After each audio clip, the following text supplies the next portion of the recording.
Hello, class, and welcome to each and every single one of you. My name is Joseph Harris, and I'm from Grand Canyon University. And in our class entitled Biology 525, The Concepts of Medical Microbiology, our topic today will be one of my absolute favorites, was deal with phagocytosis and also inflammation. I am currently here under the superb direction of Dr. Sandra Barrera on this beautiful April 17th, 2024. And alrighty, to my ladies and my gentlemen. All right, as you insert, you obtained a sheet, and it has an outline over everything that we'll be discussing today and also in the future as well. All right, if you see and follow along with me before we start in our main portion simply of our lesson.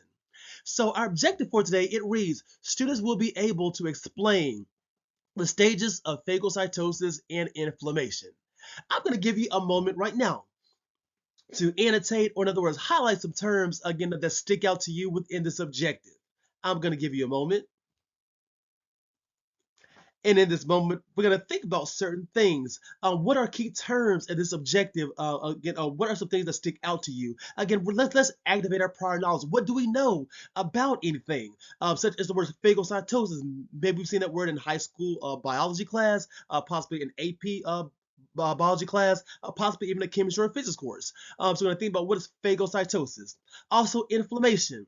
Again, you may have gotten an injury in the day, and your parents or doctor or someone may say, your foot is inflamed, your toe is inflamed, your finger is inflamed. So to think about what exactly do you feel that other people meant when they stated that something of your body is possibly inflamed.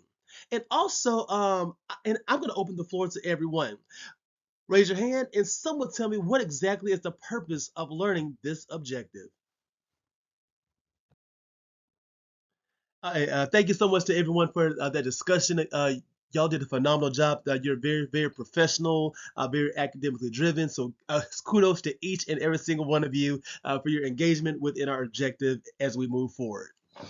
And as we move forward, all right, our first topic for today is going to be phagocytosis. So the question states on our slide, it says, what is phagocytosis? Well, phagocytosis is an immunobiological process that's going to deal with ingestion simply of microorganisms. Furthermore, it can also ingest other substances simply by a cell. So therefore, phagocytosis is classified simply as a form of feeding. Also, phagocytosis is involved simply as a second line of defense in the human body. So therefore, cells that correlate with phagocytosis are classified as phagocytes, and phagocytes are simply just white blood cells. And when an infection in the body occurs, neutrophils, monocytes, and other specific cells and entities, they're going to move to the area that is affected. And therefore, the process of phagocytosis is going to contribute to the pathogenesis simply of malignant, autoimmune, and even metabolic disorders. Also, we're going to note that phagocytosis has been characterized simply as a cellular uptake of particulates that occur in the plasma membrane. And they further have the ability to ingest the pathogens. And they also, well, the process of phagocytosis, it has the ability simply to also ingest apoptotic cells. And we're also going to note that phagocytosis is going to clear billions and billions of cells and is a vital process for tissue homeostasis within the body. And if we see our image right here, so of course we see right here we have what we see as the particle. Let me outline that for us real quick. So right here we have the particle simply as we ensue. And this image shows altogether the phagocytic pathway. And we're going to note right now the uptake of the particles. So we see the particle seen right here. It's going to depend on the cytoskeleton simply of this specific juncture in time. And also, it's also going to depend on the size of the particle. And we see right here, again, we have a particle right here. So think about the size similar to the particle as we ensue. And think about, of course, going to activate prior knowledge simply as well. We got to remember the cell membrane. It controls what goes in and out of the cell. And think about, of course, diffusion and other specific things. If it's too large, again, if the particle is too large, again, it may need a helper, such as facilitated diffusion in that way. We're also going to it's also going to depend on other things. And after the internalization simply of the specific, again, the fusion simply of the lysosome. So we see right here, we have a lysosome right here. So of course we see the fusion simply of the lysosome, and also and parts simply of the endoplasmic reticulum, as we see right here, parts of the ER, as some of course may say. So we have the endoplasmic reticulum as well, um, and also the Golgi bodies, and we see right here, or the Golgi apparatus, that's directly in this model, in this diagram. They're going to form what we known as a phagolysosome. So real quick, I just want to recap. So after, once again, so the uptake simply of particles simply is going to depend simply on the cytoskeleton, the size of the particle, and also parts simply of the endoplasmic reticulum, the Golgi bodies, in that way. And once again, they're going to form what we know as a phagolysosome. It's going to undergo fission and also fusion. And it's also going to undergo these within an intracellular vesicular membrane. And alrighty, as we dive into phagocytosis, again, we need to learn the steps simply, or the stages rather, that consist of phagocytosis respectively. Well, the first step we see is going to be called chemotaxis. The second step is referred to as adherence.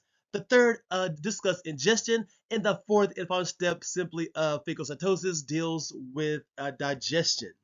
And we'll see in our diagram, it's also simply labeled as well. All right, so we're going to start first with chemotaxis, as we see right here in number 1. As a chemotaxis, the first stage simply of phagocytosis is known as a chemical attraction between phagocytes, again, cells that perform phagocytosis, to microorganisms. And within the chemotactic chemicals that entice phagocytes, there are microbial products which are composed of tissue cells that have been damaged and also white blood cells. The second stage is called adherence, and it's right here, right under, of course, in the same vicinity as chemotaxis. And we're going to see, well, once again, adherence is going to attach the plasma membrane of the phagocyte to the specific structure or surface simply of the microorganism or the unknown or the foreign material, again, that has been ensued. And adherence is often facilitated by pathogen-assisted molecule patterns and the connecting of pathogen associated molecule patterns to toll-like receptors. They're going to stimulate, they're going to trigger phagocytosis, and they're going to induce the phagocytic cell to discharge cytokines that obtain more phagocytes. And the third step simply of phagocytosis is going to be ingestion, in which the plasma membrane extends pseudopods, in other words, projections, and engulf of the microorganisms. And the last step is digestion, in which the lysosome and the phagosome, they come together and they form a phagolysosome.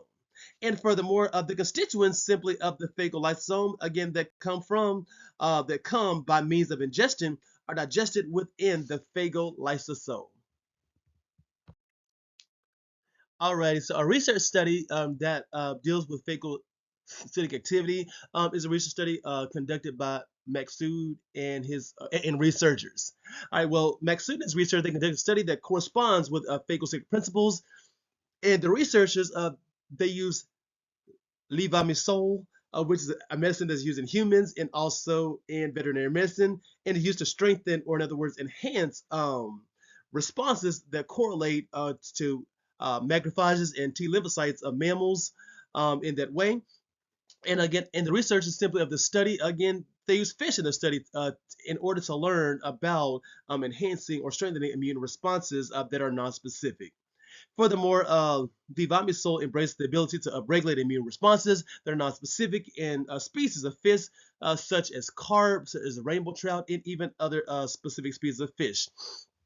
And if we see right here, we see in figure A right here, the results, let me outline this for you. All right, so we got figure A right here up top. All right, and from the study is going to show the enhancement of cell-mediated lymphokine production and cell function suppression. And right here, figure B is going to display right here. All right, so it displays or shows the trigger of phagocytic activity that correlate with neutrophils and also macrophages. And in the study, this specific study, carps, again, they were fed the vomisole specifically, and during the study, again, the fish, they were weighed every 15 days. And also, we're going to note a control group is also presented and is also, of course, used as well.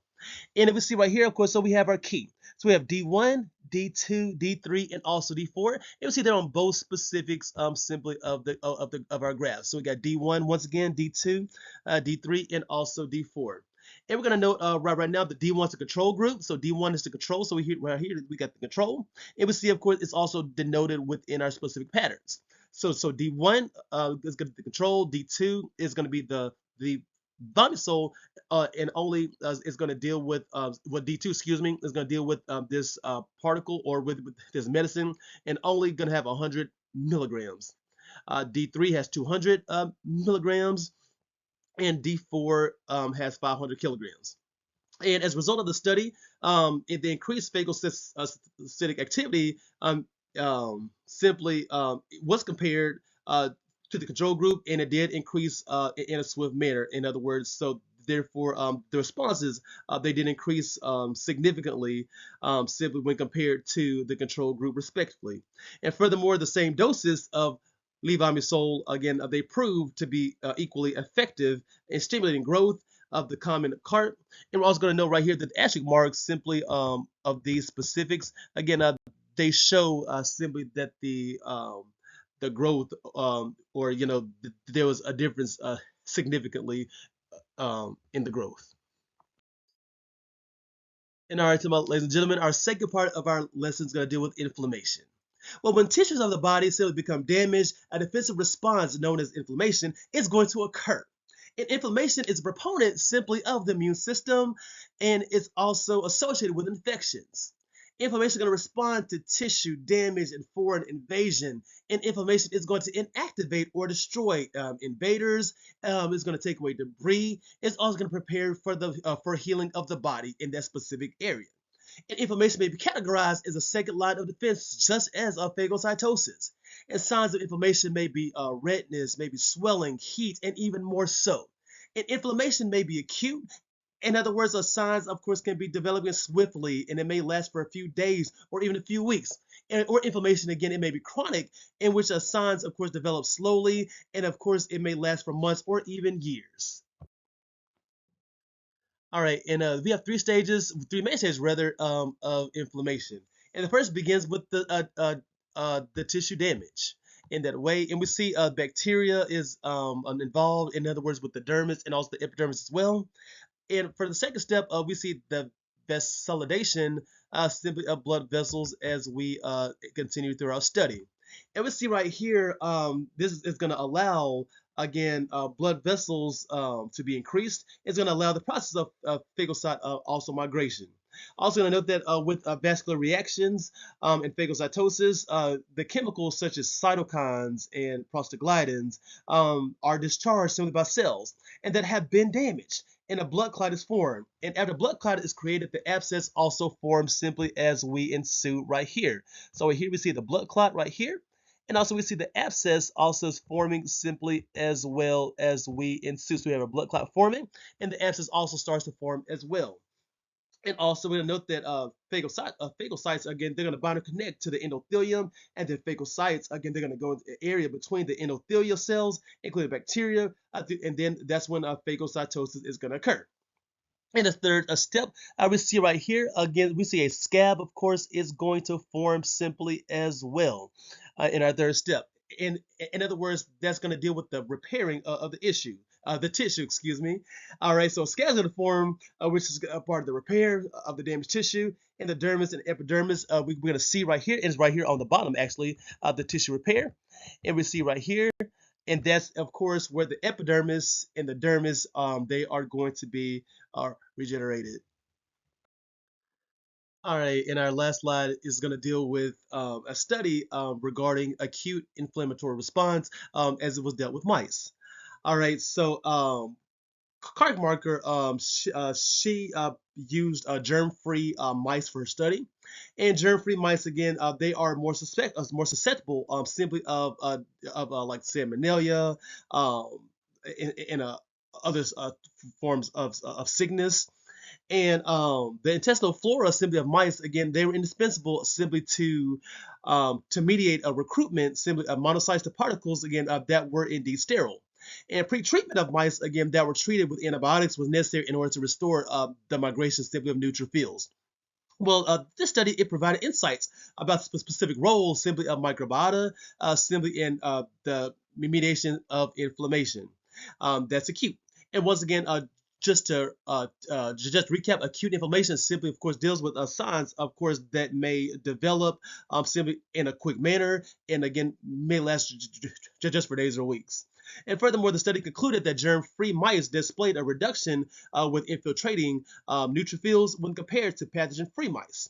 And the study provided evidence simply that the immune system must be triggered or stimulated by the intestinal flora, which would enable simply hosts to mount neutrophil responses to inflammatory responses. And furthermore, in the model again that we see right here, all right, so it was see right here again. I'm gonna circle right here, right now. All right, so at this stage simply of our model, again, the bacterial ligands again from intestinal flora, they go into tissues by the blood stream by the MYD88 signaling specifically, and we see that right here in the box right here in the yellow. And we're also going to note right here the signaling that MYD88 signal is going to enable simply neutrophils into tissue when an inflammatory response or a signal simply is received, or in other words, detected respectfully in that way. And within the study, again, mouse strains, again, they were purchased from Jackson Laboratories, and germ-free mice, again, they were housed and they were handled accordingly, in that way. And we're also going to note that some mice also were injected simply, of course, with 0.2 milligrams of zymosin, and some were euthanized in order for them to be exposed, of course, to isoflurane. I do thank you for your attention. I do thank you for your time, for listening to this presentation. I attached our references for this presentation. I hope that that you learned something, and I will hopefully see you next time. Have an amazing day, everyone.